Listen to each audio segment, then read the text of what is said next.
اور ہم اپنے گھروں کو بھی جنت بنا سکتے ہیں۔ والدین تو نہیں چاہتے کہ بچے جو ہیں وہ آپس میں اناد رکھیں، بغض رکھیں، حسد رکھیں، لیکن بچے کرتے ہیں ایک دوسرے سے، وہ جسے کہتے ہیں شریکہ اور شریک، پھر وہی بچے جو ہیں وہ اولاد کے لیے لڑ رہے ہوتے ہیں، ایک دوسرے کا ہر طرح کا نقصان کرنے کے درپے ہوتے ہیں۔ اگر اس طرح کی اخلاقی تربیت کا اہتمام کیا جائے، آگاہی دی جائے، جس طرح اللہ کے رسول نے اپنی زیر تربیت جماعت کو، صحابہ اکرام کی تربیت، ظاہر یہ تربیت کے نتیجے میں ہوا، تو آج بھی ان چیزوں سے آگاہی اور تربیت کے نتیجے میں ہماری ترجیحات بدل سکتی ہیں کہ یہ مال دولت یہ چیزیں کچھ بھی نہیں ہیں، بلکہ اصل چیزیں وہ ہیں، کام آنے والی چیزیں وہ ہیں جو کہ اللہ اور اس کے رسول کی پسندیدہ چیزیں ہیں، اس کی پسند اور ناپسند کا خیال رکھیں گے، اور یہ چیزیں چونکہ دنیا کے اندر بھی ہمارے لیے نقصان دہ ہیں کہ اس کے نتیجے میں انسان کی خود اپنی زندگی جو ہے وہ بھی انتہائی بے سکونی کا شکار ہو جاتی ہے، اور سکون نام کی کوئی چیز زندگی کے اندر نہیں رہتی، اور انسان دنیا میں جتنی محنت کر رہا ہوتا ہے اس لیے کرتا ہے کہ اس کی زندگی کے اندر کوئی سکون ہو، کوئی امن اس کو حاصل ہو جائے، اطمینان سکون حاصل۔ قلب اگر نہیں ہے تو پھر آپ نے کیا کرنا ہے کسی بھی اور چیز کو، اور وہ اسی وقت حاصل ہوتا ہے جب آپ اپنے دل کو پاک کرتے ہیں حسد سے، بغض سے، کینے سے، دشمنی سے۔ لیکن رسول پاک صلی اللہ علیہ وسلم نے ارشاد فرمایا کہ حق بات بتانے، عدل و انصاف کرنے والے سے بغض و کینہ حرام ہے، جبکہ ہمارے یہاں پر اگر آپ کسی کو کوئی بات روک دیں، کچھ کہہ دیں یا بتانے کی کوشش کریں تو لوگ خدا واسطے کا بیر جو ہے وہ رکھ لیتے ہیں، اور اکثر بڑے فخری انداز میں کہتے ہیں بس مجھے وہ اچھا ہی نہیں لگتا، مجھے بس وہ شخص گوارا ہی نہیں ہے کسی طرح، اور اس میں کوئی انہیں قباحت نہیں محسوس ہوتی۔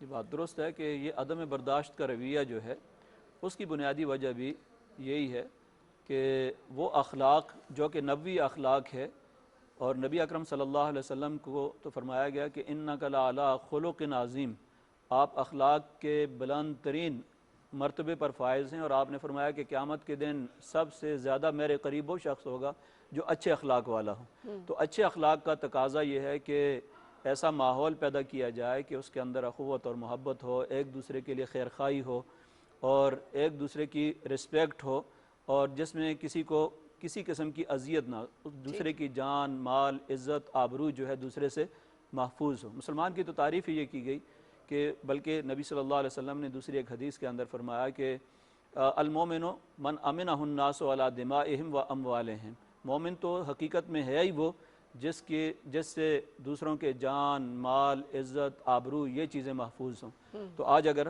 ہم یہ چاہتے ہیں کہ واقعی ہم مومن بنیں اور حقیقی معنی میں مسلمان بنیں، تو پھر ہمارے ہاتھ اور ہمارے دیگر جو اعضاء ہیں اس سے دوسرے مسلمانوں کو تکلیف نہیں پہنچنی چاہیے، بلکہ السلام علیکم کہہ کر ہم یہ پیغام دیتے ہیں کہ میرا وجود آپ کے لیے سراپا سلامتی ہے، اور امن کا پیغام دیا جاتا ہے۔ بالکل صحیح، بالکل صحیح۔ ہم یہاں پر ایک بریک کے لیے رکیں گے اور بریک کے بعد پھر حاضر ہوتے ہیں۔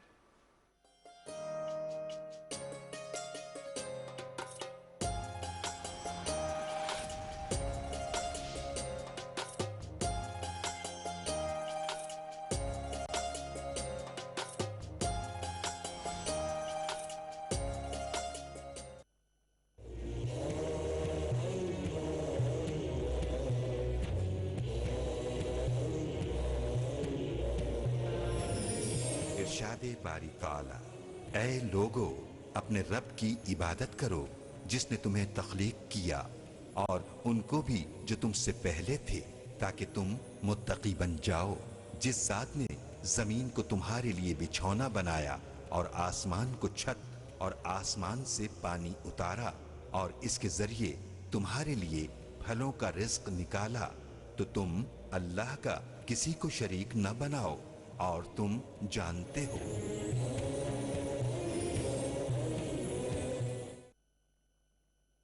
رمضان کا تیسرا عشرہ دوزخ سے نجات کا باعث ہے۔